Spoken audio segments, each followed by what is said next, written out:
Hello everyone, my name's Marino Donati and welcome to Pure London. Welcome also and thank you very much for coming to this seminar which is about strengthening and protecting independent retailers. It's obviously no secret to anybody the difficult economic times that we're facing and the general background to it, and it's undeniable that the retail industry has been impacted by that, and the fashion sector is certainly no exception to that. The beginning of the year we saw quite a few high-profile big names fall victim to difficult trading conditions, but it's not just the larger retailers, it's also the smaller businesses and the independent retailers who I think it's fair to say are probably facing some of the most toughest challenges they've ever had to face. Whether it's the sort of old enemies of increasing competition from multiples and larger retailers to shoppers moving their spend online to business rates, banks not lending, insurers not insuring, all of that is really in a way conspiring against some of the independent retailers. But at the same time there are independent businesses that are not only surviving but thriving, doing interesting new things, and are learning how to play to their strengths. And one of the things we're going to do over the next 20 minutes or so is look at what the future role really for the independent retailer is in this changing landscape, and also how independent retailers can play to their unique strengths to tackle these challenges, but also to find new opportunities. So joining me to talk about all this, in no particular order, there's Michael Weedon, who is Deputy Chief Executive of BIRA, which is the British Independent Retailers Association, which represents small businesses and independents. I guess, Michael, you can talk a bit about that, because also you're doing something a bit later on today specifically aimed at fashion retailers, aren't you? Yeah, like all trade associations, BIRA exists solely to do good things for its members in the space where commerce can't make a profit out of things and government isn't forced to do things by the laws. We do everything in the middle. One thing we're doing particularly here at the moment today is launching the Fashion Association of Britain for independent retailers, that is FAB. You heard it here today, see it here today. Okay. Also is Pamela Shiffer, who is owner of Pamela Shiffer, a fashion boutique in North London. 22 years, I think, around that. Really an example, I mean, I think listed in Draper's top 50 inspiring independents. I think a mixture of buying well, knowing your customer, exclusive designs has really helped you carve out that niche over that time. And yeah. Developing your own style, a lot of footwork, a lot of hard work, a lot of research, pulling resources in from press, from celebrity, from all the influences around you to make your boutique unique to you or to your business and to your customers. And we have also Michael Shalders, who's a Joint Managing Director for Love Brands UK, which is a distributor of various brands. Perhaps you'd like to tell us some of the brands that you deal with. We have a showroom based in central London. We look after 7 brands, some as a distributor in the UK, some as an agency. So we have a mixture of both types, and we obviously see the other side of the business to Absolutely, Pamela. yeah. And, Yeah, so we'll be hopefully hearing from you a bit about how brands can maybe support retailers, how retailers and brands can work together, because that definitely seems to be something that often crops up when you speak to independent yes, retailers. I think everyone's pedaling a little bit harder to make a success of the business, and I think there's a lot of things that distributors and brands can offer that maybe we're not tapped into currently, and it's an opportunity to discuss a few of those Absolutely. that are on offer. I guess I'd like to start maybe and ask you, Michael, from your travels and talking to people and your members, what are, I mean, I know there are a lot, but what are the key challenges really that are facing independent retailers? What are the things that you're hearing more than any other thing that...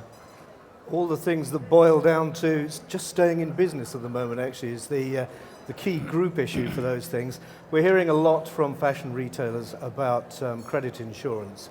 And it's not clear whether it's being effectively withdrawn. It's certainly being trimmed, and that is placing pressure on more and more of the relations that small retailers can have with their brands. We are hearing about the problems, particularly in towns, of footfall. Unpublished figures suggest that footfall in town centres has fallen by 20% over the last 5 years. And that is, I think, credible. Where it's gone is interesting because there aren't fewer people in this country. In fact, there are a few more than there were. There are nearly 70 million. The answer is there has been a massive growth in out-of-town shopping, and I think that has been one of the things that has placed a great deal of pressure on it. Rising input prices have affected independents as everybody else. Here's this fascinating thing, though. Price inflation in terms of selling prices in shops in the non-food two-thirds of retail in this country is 0 at the moment. Price inflation in the food side is 4.7%. For some reason, the biggest companies in the country can't control their input costs, but all the smaller retailers are actually finding that they can, which is an odd thing to find. Generally speaking, life is tough on the high street. And Pamela, are any of those things that make sense to you, challenges that you've had to deal with? Absolutely. I mean, things that we deal with on a day-to-day basis are things like parking charges, the strict control over parking tickets. The thing that bothers or is attributed to every customer who goes shopping. If you're in an area where you don't have that easy access to public transport, you have to drive there, it becomes an issue, and it becomes a very expensive proposition. And what's happening is I think that the subconscious is forcing the customer to go to places where they can relax, they can shop in peace, they don't worry about the extra charges involved or the pressure of getting back to their car on time. All those small things, well, not small things at all, but they add up to the amount of time that they can spend within their boutique shopping around for whatever it is that they're looking for. Could I just put a number on that? Because the latest figures we have for last year say that town centre parking costs consumers 1.35 billion quid. So that's a 1.35 billion pound disincentive to go into the town centres that you're talking about. It's certainly a big issue, isn't it, is parking. And I guess that contributes to one of the things that an independent retailer needs to focus on, therefore, is giving the customer a real reason to come into their store. And it's not just about buying stuff anymore, is it? I mean, I think maybe customers' expectations of what they expect when they go shopping has increased, and that means there's more pressure on you as an independent retailer to create an experience. Yeah, I mean, this is where your customer service stands on its own. I mean, I've prided myself on my business to offer excellent customer service to our customers, so they are willing to come back time and time again. And I think that's a key for many independent retailers. This is where we stand separate from the high street, where there is zilch customer service. So, you get to know your customer, naturally you're telephoning them or you're emailing them or you're inviting them to events, this type of thing. You're getting to know their lifestyle, the type of product they're looking for, the type of, events that they may have coming up. So you can offer that I think on the whole, the high street they just can't offer it. Absolutely, yeah, it's the secret weapon really for retailers, for independent retailers. And Michael, I don't know what you're hearing from your account base. Have you had more conversations with them about looking for support and help? I think I was talking to you earlier and you were saying maybe retailers are not always aware of what you can actually do for them.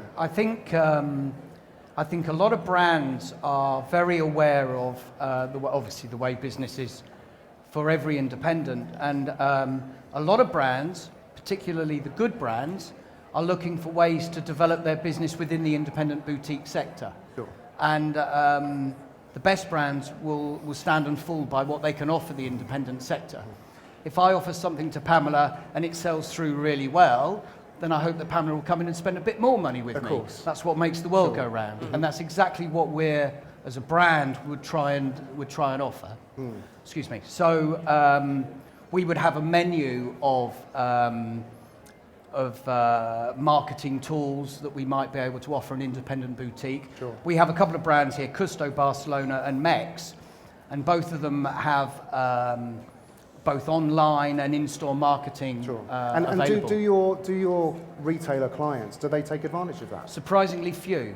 And I think, one of the reasons for standing up here today is to make the independents aware that things like staff training, that things like gift with purchase, doesn't have to be just the remit for a John Lewis. It could be the remit for an independent in a provincial town. Any good brand, I think, will offer something that will help the independent achieve what they want to achieve, which is sell the product. What about, retailers are looking for more and more margin now. More independent retailers, I don't know, maybe you can talk about this, Pamela, seem to be keeping more of their budget by nearer the season, being more cautious. And some of them say, we wish we had more support from brands in terms of those injection ranges. Is that something that you have experienced? Absolutely, Pamela? I would echo that completely. I think the winds of change are happening very fast, and I think if you keep your purse strings tight to a certain extent, naturally we're here at Pure to place orders for the next season, not for now, for autumn, winter, and to an element that has to be done, otherwise you'll have an empty shop possibly. But the idea is that when things develop or trends emerge that you haven't tapped into at these trade shows, which happens a lot, of course, happens all the time in fashion, you have to be prepared to jump on that, which requires budget, it requires a knowledge of the product. It's an important part to keep your boutique fresh again. Certain things that possibly haven't been picked up just now, maybe it's colour, maybe it's print, maybe it's textile, whatever it is, will emerge, maybe in August, September, and you think, well, I haven't got that now. I've got to have that. Where am I going to get it from? I haven't got the budget because I've spent it 6 months ago. Absolutely. And is that something, Michael, that maybe some of your retailers are coming to you and looking for? We've, as a business, we were 5 years ago a traditional distributor stroke agency solely focusing on forward book business. And now within the 7 brands, we have 2 that are short order. Which is a reflection on how Pamela's splitting her budget, Also, the forward book companies we're finding are trying to be a little bit smarter. So instead of delivering a package of product at the beginning of the season, washing their hands of it and waiting for the 30-day check, they're starting to deliver more product more frequently.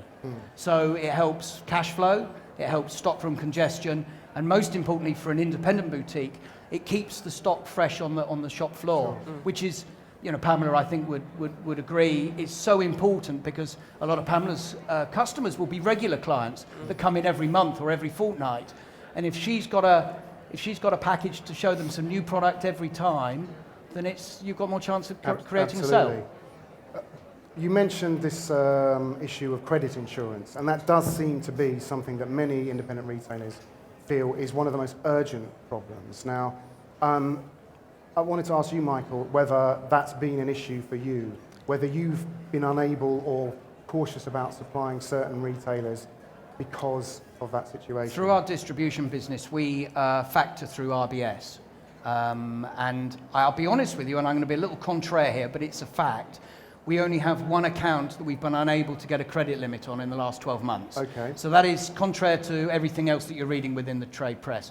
But it's a fact in our business. Sure. Maybe we've just been lucky. So what happened with that account? Was that the end of the story? No, we took a commercial decision on it to supply them.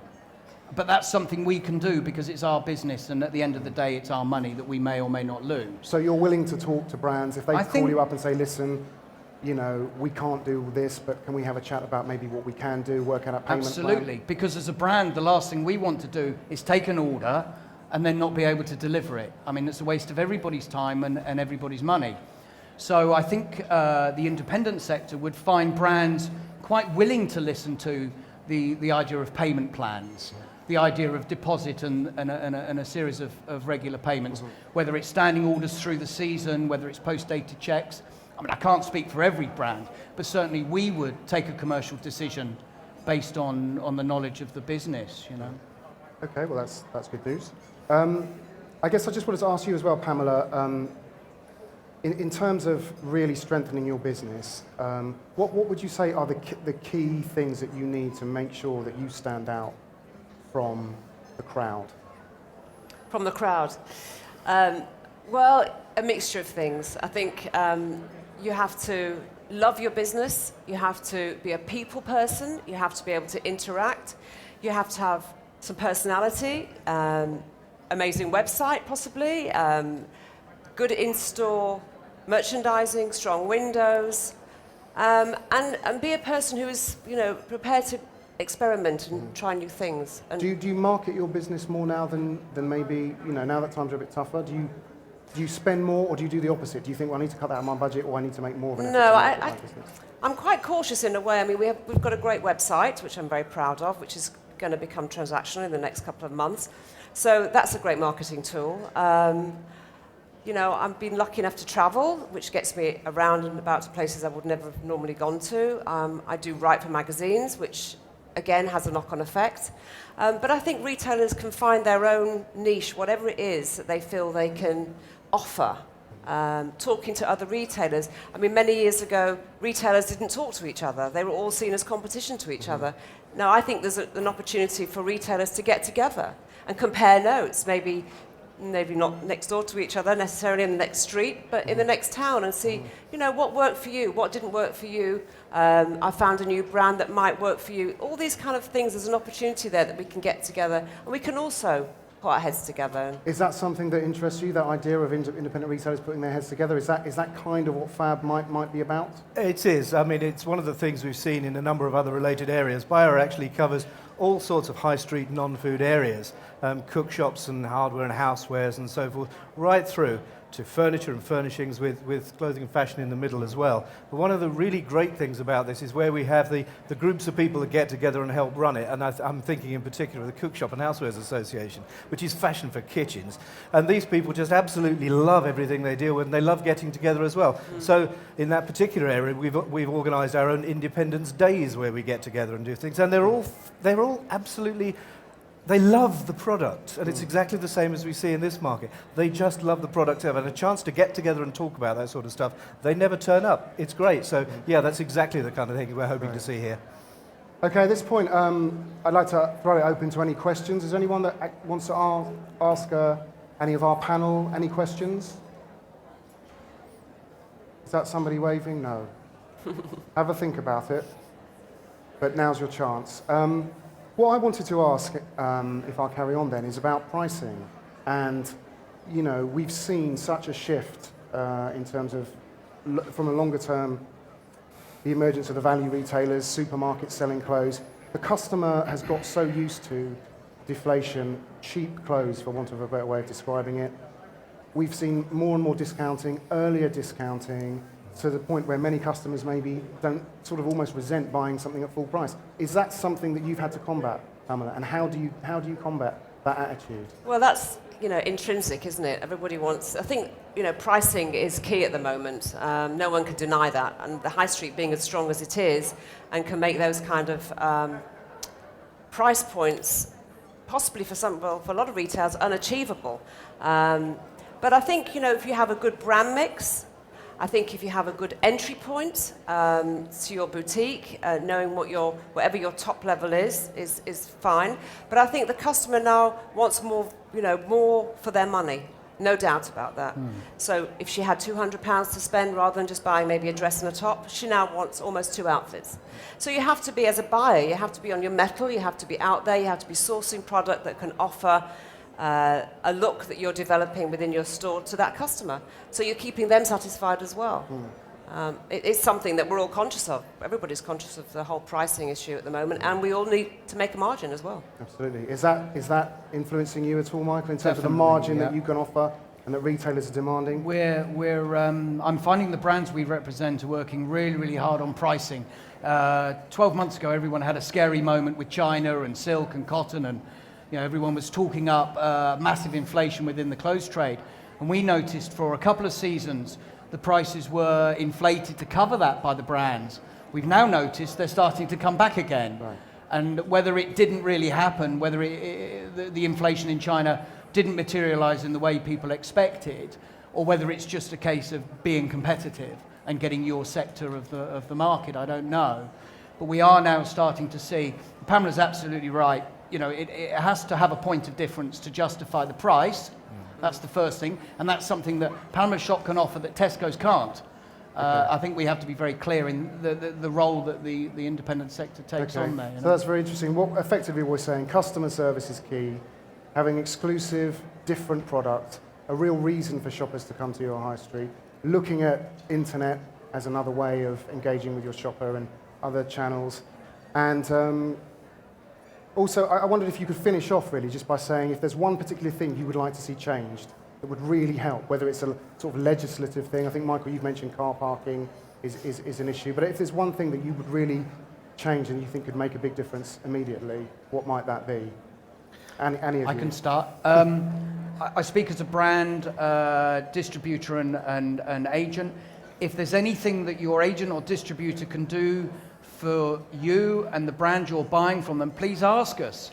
I have 240 independent boutiques come through our showroom every season, and I bet no more than 10 ask me for support, marketing help within the store. Okay. And it's there. It doesn't have to be for the big players. You can be a small shop in a small town. We will help. Okay, there you are. Okay, thank you. Pamela, I don't know if there's anything in particular that you keeps you awake at night and you think, I wish that was a bit different? There's probably loads of things, actually, if I can list a mile long. I think, picking up on what Michael said, I think closer relationships with the brands, making those kinds of offers more obvious to us retailers, because we don't necessarily ask, therefore we don't get. And also my issue as well is this whole thing of the parking issue, and making that somehow... And what can be done about that, Michael, parking? We've, I suppose, in order to be a bit tricky with the government, we've suggested a number of things. It's not necessarily always known that, for example, out-of-town free customer car parking spaces don't attract any business rates at all. We've suggested, for example, they might like to look at that because it's out of step with everything else.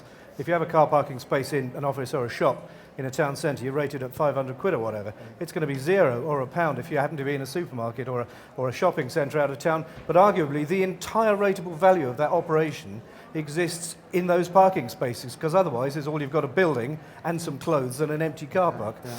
Well, we'll see what happens. Mary Portas has obviously submitted her report, and we're waiting to see what the government does, if anything. But hopefully you've heard some useful, interesting tips about how you can do something now to strengthen your business and make sure you're ticking all those boxes. So that's it. Thank you very much. And all that remains is to say thank you to the panel, Michael Shalders, Michael Weedon, and Pamela Shiffer. Thank you very much.